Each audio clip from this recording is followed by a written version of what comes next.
Hello and welcome to today's r/pro revenge, where OP pranked her friend with her worst fear. You scared me with one of my biggest fears, so I made you go face to face with yours. Okay, so my cousin is a prankster. She likes telling jokes, and one of her favorites is during the holidays. She likes to tell me my uncle, her dad, is coming to pick me up.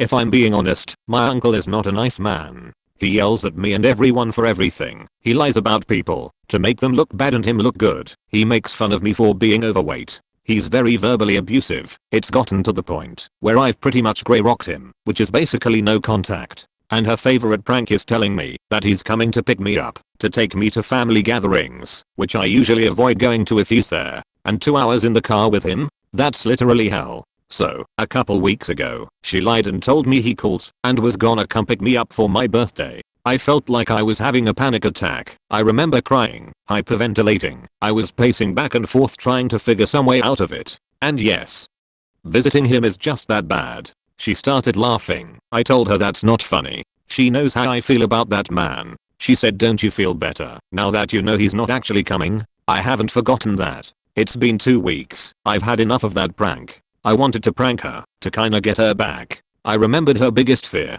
Clowns. She's been scared to death of clowns since she was a kid. So, I had a friend that's over 6 feet tall, dress up in a scary looking clown suit. I told her I got a free dinner for 2 coupon for my birthday to her favorite restaurant and wanted to share it with her to bait her. We left and I had my clown in place. The plan was to stop on the middle of this old road and stop the car at a specific spot where my friend was hiding. Everything went to plan. My friend parked his old junk car in the ditch on the side of the road. I stopped and said we need to check it out, see if they need help. While she's looking in it and looking around for the owner, I sneak back to my car. My clown runs out of an old barn and straight for us. She saw him, froze and started screaming. She ran to my car, but I sped off before she could get in. I didn't abandon her. I just drove over a hill to where she couldn't see me from where the old car was and watched in my rearview mirror. She tried running with the clown chasing her, screaming for help. He caught up to her and she got on her knees and started crying. He laughed and revealed it was a joke. I drove back and started laughing with him.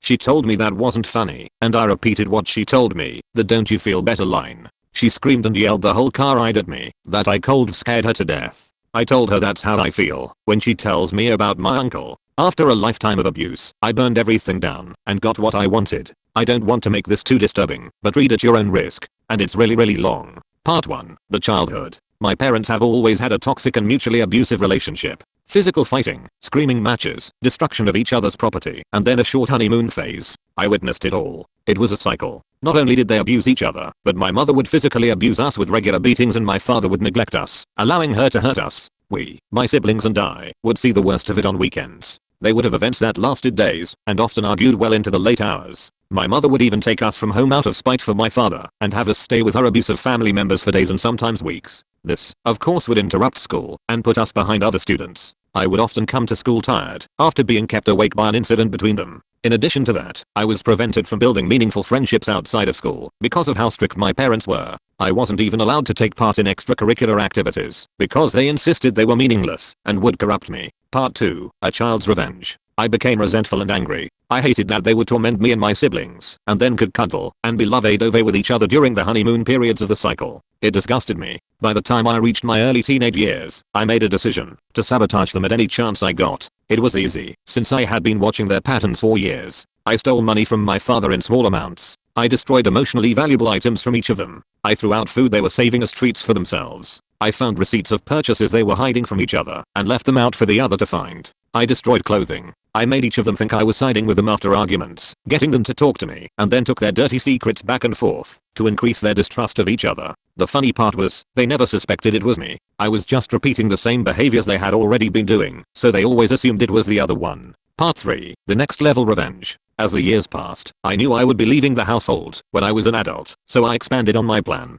I knew that my younger siblings would suffer in a household with both of them together, especially after I left. I had been sexually abused in childhood by one of my mother's family members. My father and siblings didn't know, but my mother did. She knew what this person was and left me alone with him multiple times. She hinted to me that if my father ever found out about anything her family had done, I would be responsible for breaking up the family. That was how she got me to keep quiet about all of the abusive things her family members had done to us. Between the two of them, she was the worst. My father was really just neglectful and willfully ignorant of the deep levels of abuse she put us through. He thought that his role as a father was to go to work, bring home the money, and relax. I knew it would take something powerful to make him step up. I also knew that, if they were exposed to the authorities, there was a chance my siblings would get separated, or be forced to live with worse family members whose evil deeds couldn't be proven. I waited all the way until a few months, before I was prepared to leave the household. Then I told my father what had happened to me. I told him all the secrets my mother had kept from him regarding how her family would abuse us whenever she took us to visit and stay with them. My siblings were never sexually abused,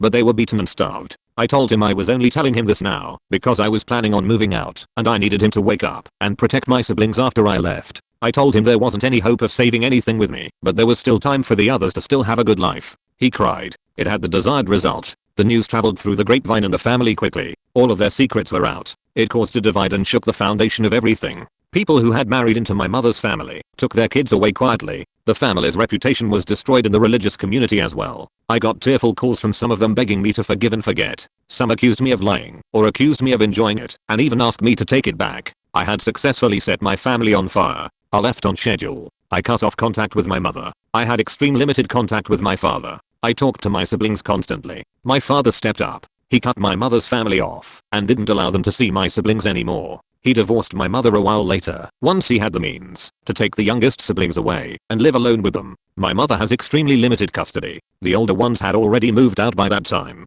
Part 4. The result. I now am living without any family in another state. I'm getting mental health treatment and living my life the best way that I can. I still talk to my siblings. They kept me updated on what's going on. My father is really taking care of the youngest ones, and he helps out the older ones when they need it. They have a far better life than I had, because he cares now. We don't talk that much about what happened and what I did for them. We still have a bond, and that's all I want. Aggressively speed through a residential neighborhood. Now your car is wrecked, and it's your fault, dumb bubba. So this was quite a few years ago. One day my kids were skating in a quarter pipe when this truck comes around the corner with a bubba driving, and he sees my daughter come off the quarter pipe, and instead of slowing down he floors it and rips past my house, still accelerating while yelling something about keep out of the road. I yelled also slow down. The following weekend I'm out mowing my lawn and I see this guy coming, so I walk out to the edge and try to wave him down to talk, and Bubba floors it again, laughing like a maniac as he goes flying by with his engine redlining. This guy is a nut. So I go to the hardware store and picked up 3 of those 3-foot orange safety cones, and I put a sign on each one of them. Slow down. Residential neighborhood. Kids at play. A few days later I come outside and find the cones have been run over.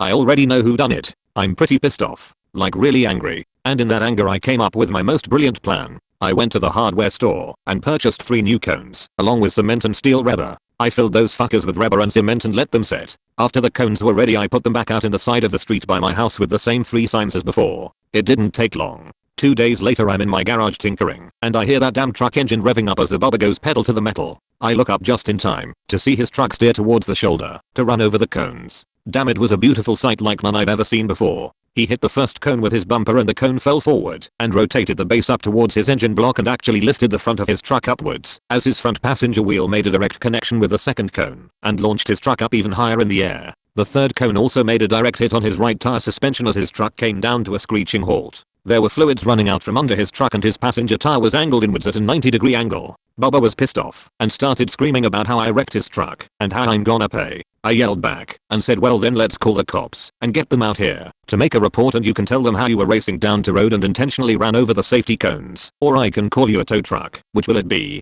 We called a tow truck. I never did see Bubba drive down my street anymore after that incident. I was worried he'd try to get revenge, but nothing ever happened, and we moved out a couple years later. Edit. Didn't expect this to blow up like it has. For those of you talking about the legality of what I did and getting busted or sued, let me clarify some things here. First of all, this happened a long time ago. The legal time limit has expired for anyone to do anything about it in any legal capacity. Also, I consider myself sharper than the average bear, and I didn't enact my plan without thinking it through and thinking about the consequences of my actions. I know a thing or two about how the law works. If Bubba wanted to call the cops, I'd have gone inside my home and locked the door. If the police arrived, I'd tell them through my locked security screen I don't answer questions, and my only statement would be that I only speak through my attorney. At that point, police would make their report and run it up the chain of command. If the state or local prosecutor wanted to conduct an investigation, I'd go with an attorney and deny any involvement. They'd have to, at that point, decide how much time do they have to try and investigate this matter, and what is the likelihood of a conviction. Since I lived in a big city, I'm sure they had a lot worse shit happening that would be taking up their caseload.